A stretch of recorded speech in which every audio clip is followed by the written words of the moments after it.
భూమా కుటుంబ వారసురాలు ఎమ్మెల్యే భూమా అఖిల ప్రియ ఇవాళ TDP అధిష్టానంపై fire అయ్యారు. ఆళ్లకట్టలో నిర్వహిస్తున్న టీడీపీ మినీ మహానాడు వేదికగా ఆమె సంచలన వ్యాఖ్యలు చేశారు. పార్టీలో తన ప్రత్యర్థులకు పదవులు ఇస్తున్న అధిష్టానంపై ఆమె తీవ్ర ఆగ్రహం వ్యక్తం చేశారు. అధిష్టానంతో పాటు పదవులు తీసుకుంటున్న తన ప్రత్యర్థులకు స్ట్రాంగ్ వార్నింగ్ ఇచ్చి పడేశారు. ఆళ్లగడ్డలో ఈసారి గెలిచిన తర్వాత తన రాజకీయ ప్రత్యర్థుల్ని అణిచివేసేందుకు తీవ్రంగా ప్రయత్నిస్తున్న ఎమ్మెల్యే అఖిల ప్రియకు ఇప్పుడు సొంత పార్టీలో సైతం ప్రత్యర్థులు ఎక్కువవుతున్నారు.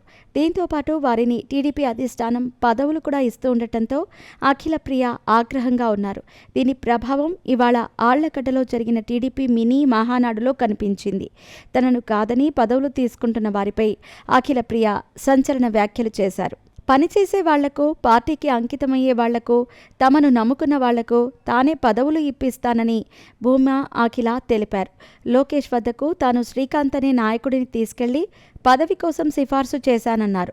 కానీ అదే మండలం నుంచి ముక్కు మొహం తెలియని వాళ్లు ఆ పదవి కోసం పోటీ పడితే మాత్రం ఆళ్లగడ్డలో అడుగు కూడా పెట్టనివ్వబోనంటూ అఖిల వార్నింగ్ ఇచ్చారు.